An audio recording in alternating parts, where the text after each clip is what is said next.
Bienvenidos amigos a un capítulo más del Influencer de la Semana. Mi nombre es Milagros Salinas y hoy tengo el gusto de tener la presencia del doctor Hugo García Salvatecchi. Bienvenido, doctor. Muchas gracias por la invitación. Ay, doctor, a usted más bien. Hoy vamos a tener un tema muy interesante que es sobre su libro, su obra en general, que son 34 tomos, de la historia de la filosofía. Así que cuéntenos de qué se trata. Fíjese, estando yo en tercero de secundaria, mi maestro, el padre Fanello, me empezó a enseñar historia de la filosofía.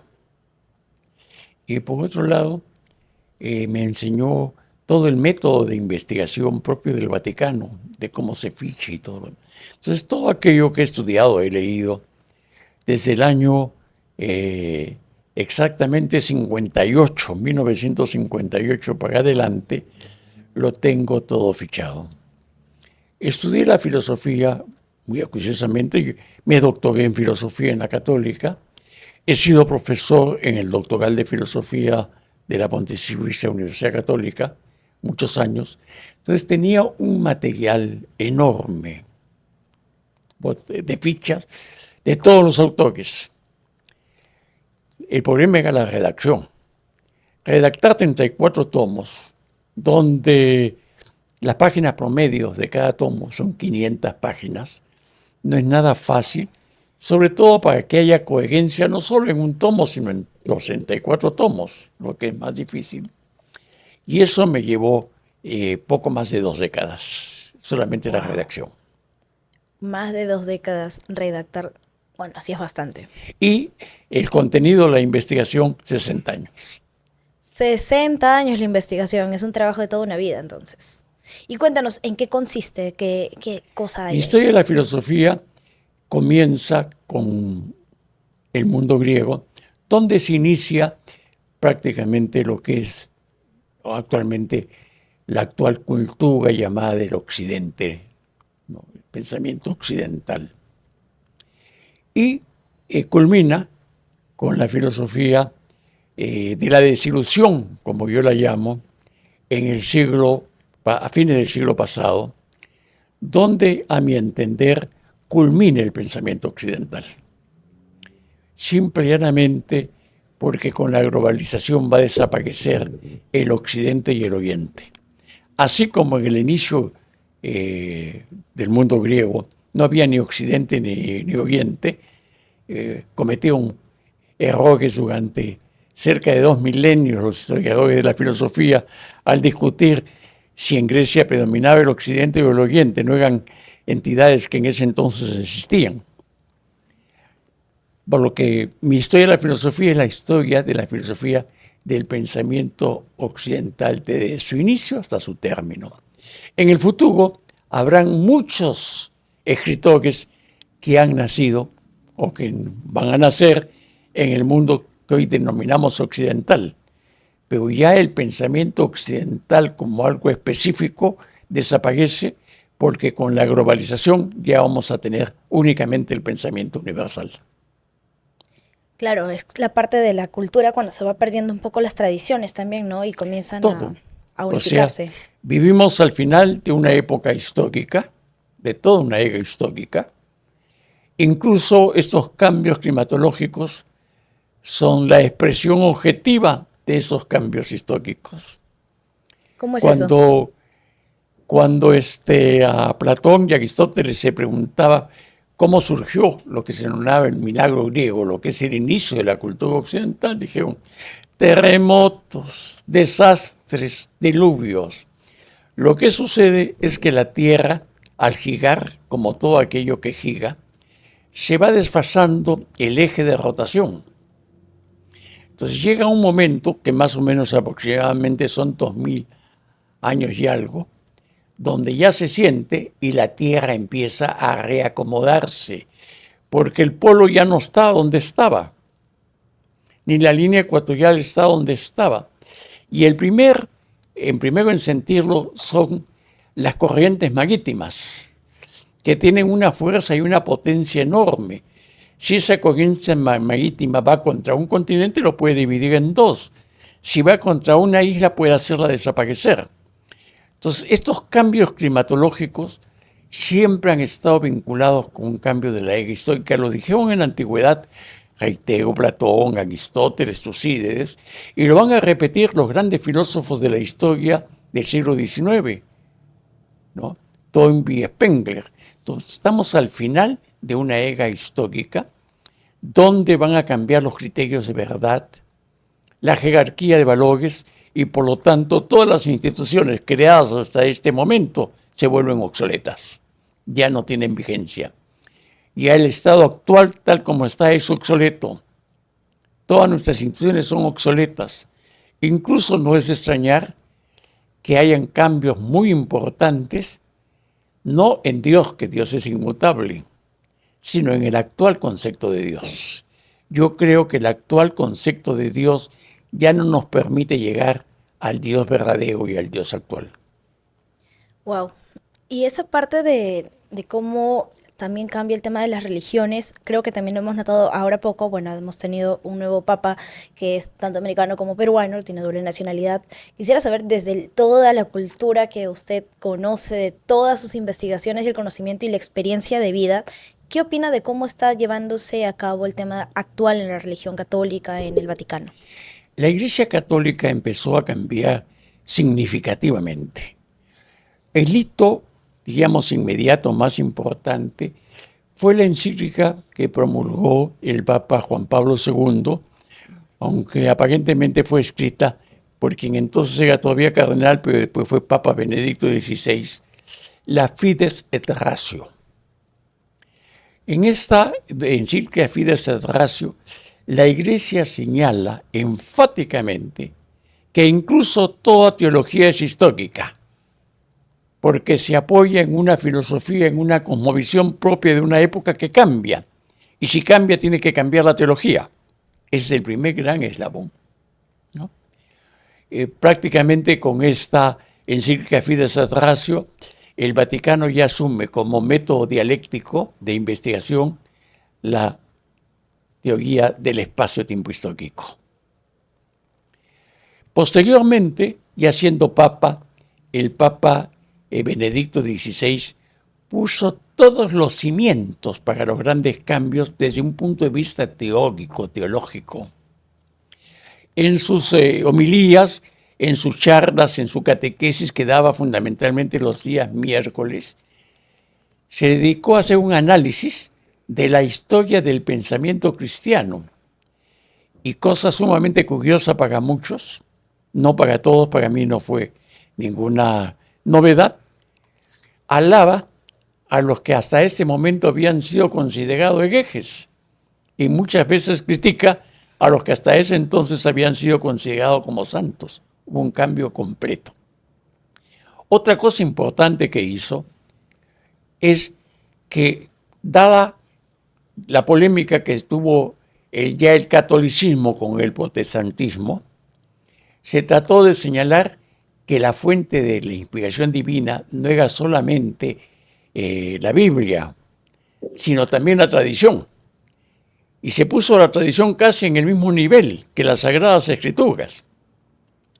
Por lo tanto, el argumento, eso no está en la Biblia, pero está en la tradición, revelación divina.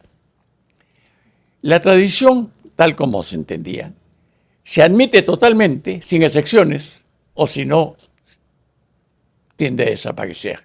Desde el momento que el Papa Benedicto XVI tuvo la valentía, la entereza de señalar que el limbo no existía, señaló que un elemento consagrado plenamente por la tradición se venía abajo, y con ello ya el argumento de la tradición como tal indudablemente perdió valor. Todo esto va a tratar de llevarse ya a la práctica por un papa especial, el Papa Francisco, que cambió la actitud, el modo de obrar. Y este papa tiene la gran ventaja frente a todos sus predecesores anteriores, que no ha venido de una actividad académica, de la burocracia eclesiástica, sino que dedicó toda su vida, hasta 2 años antes, 3 años antes de ser papa, a una vida pastoral, a una vida activa. el hecho de haber nacido en Estados Unidos, de tener ascendencia europea y de haber vivido la mayor parte de su vida en el Perú, lo hace cosmopolita. Y es un papa que va a llevar a cabo. El nombre que escogió es León XIV.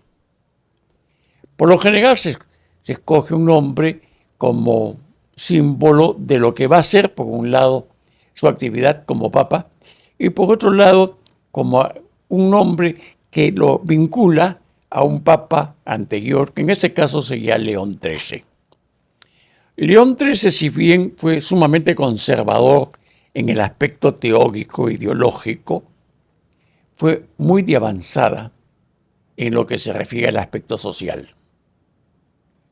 Y este papa, por otro lado, por su vinculación, lo que también tenía Francisco, está en cierto modo vinculado a lo que se consideraba una secta que fue condenada.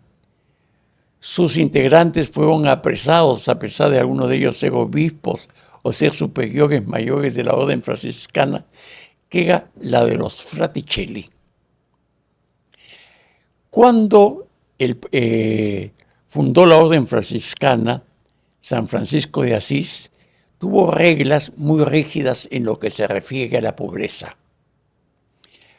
Fueron tan rígidas que el papado las modificó para hacerlas, digamos, menos rígidas. Lo que fue aceptado por San Francisco, pero antes de morir, en su testamento, señaló a sus seguidores que nuevamente adopten las reglas de la orden anterior.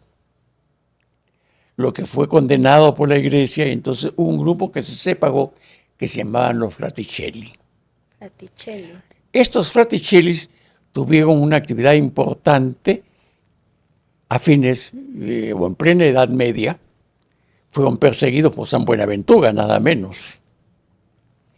Y van a tomar mucho poder, mucho impulso, mucha acción frente al papado de Aviñón, que fue una vergüenza, ya en el Renacimiento, donde estuvo, por ejemplo, acompañados por el superior mayor de los franciscanos, que fue condenado, por el gran franciscano y gran pensador, uno de los creadores de la filosofía moderna, Ockham, donde nuevamente pusieron en evidencia, donde se señalaba un postulado que creo que indirectamente lo está repitiendo el Papa.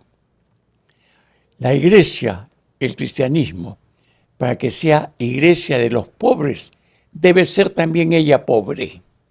Su lema era una iglesia pobre para los pobres. Y yo creo que ese va a ser el camino que se va a seguir.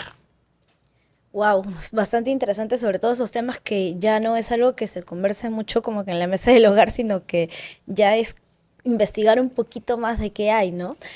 El papel de los Fraticelli, dicho sea de paso, en sus dos grandes apariciones históricas, las analizo en mi historia de la filosofía.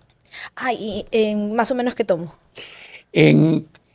Cuando trato de San Buenaventura, en el tomo dedicado a los grandes escolásticos, y cuando trato del Renacimiento. Wow. Y el cierre de esta obra maestra tiene 34 tomos, ¿verdad? ¿En qué consisten? ¿Ya en qué época nos estamos ubicando? ¿En la actual? Fíjese, ¿O en cuál? empezamos con el mundo griego. La primera dificultad que traté yo de afrontar fue una interrogante que me la hice cuando todavía era casi adolescente, ni siquiera joven. Cuando en las primeras lecciones de cualquier historia de la filosofía se discutía si el mundo griego tenía un origen básicamente occidental u oriental. Y ya en ese momento me pareció un anacronismo, cosa que lo fui profundizando. En ese momento no existía Oriente ni Occidente.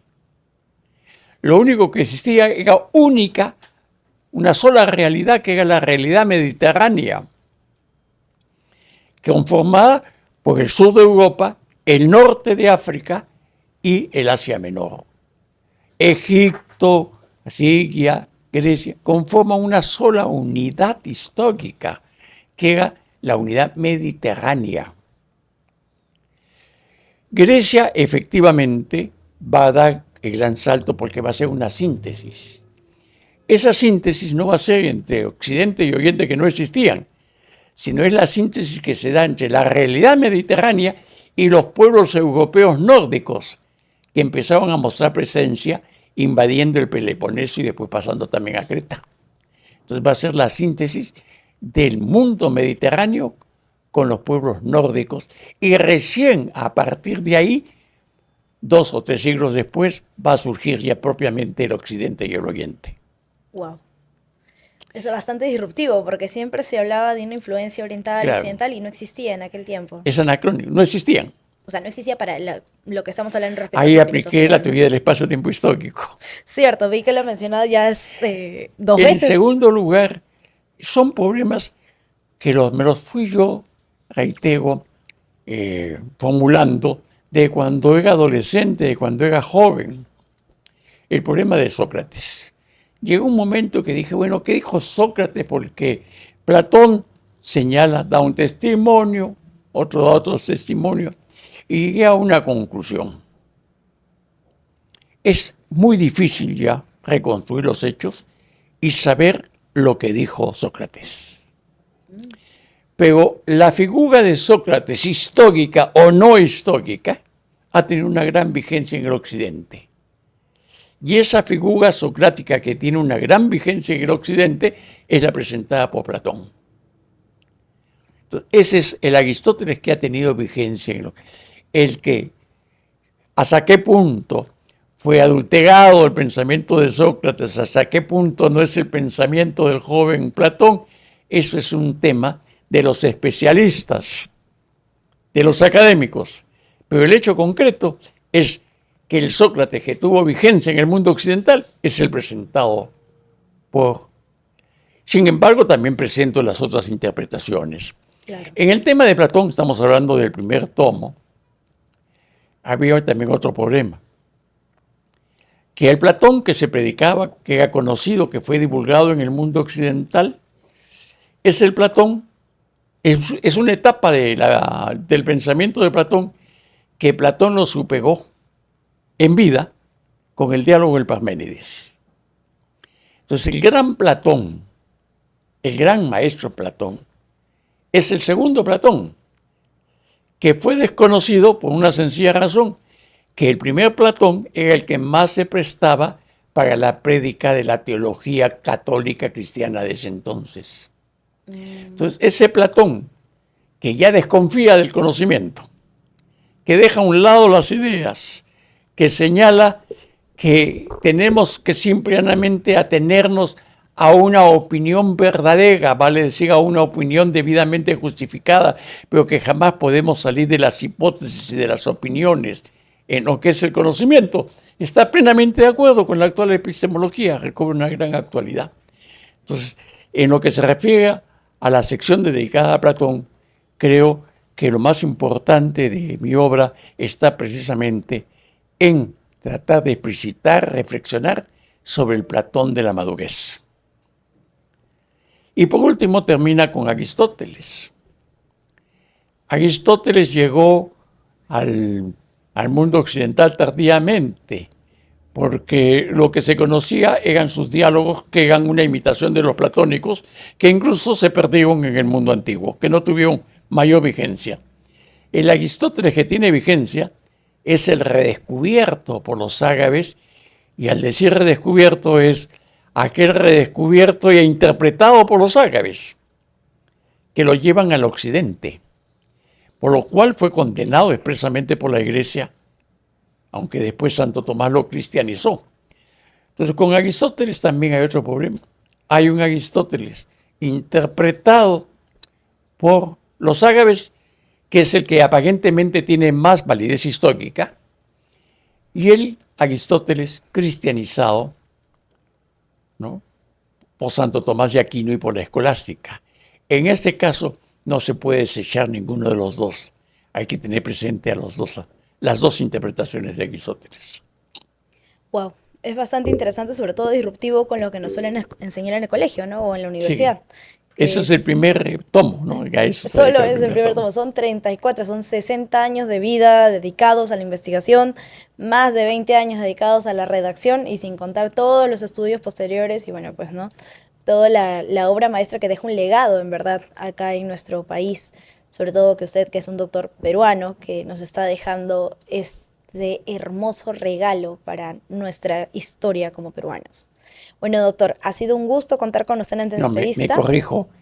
No he hablado del primer tomo, sino de la primera parte. Ah, la primera parte del Son los primer 3 tomo. tomos, claro.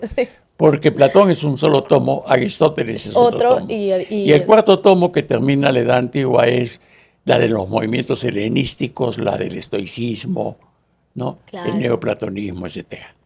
Wow, doctor. Entonces vamos a tener que tener otra entrevista más para poder hablar de los siguientes 3 tomos, porque sí está súper Bueno, interesante. ya hemos prácticamente hablado son 8 secciones. 8 secciones. Wow. Hemos hablado prácticamente de la primera. Wow, doctor. Es verdad, me quedo sin palabras porque es una investigación de tantos años que tiene tanto por profundizar y tanto que tenemos que aprender. Y bueno, antes de irnos, quisiera que nos deje un mensaje para todos los jóvenes, para todos los estudiantes, también para las personas mayores que pues, ¿por qué es necesario conocer la filosofía? Fíjese, la filosofía es importante por 2 razones. Una razón, digamos, académica, que es indudablemente un hecho histórico, que lo señala, por ejemplo, Bertrand Russell, Whitehead, Wittgenstein.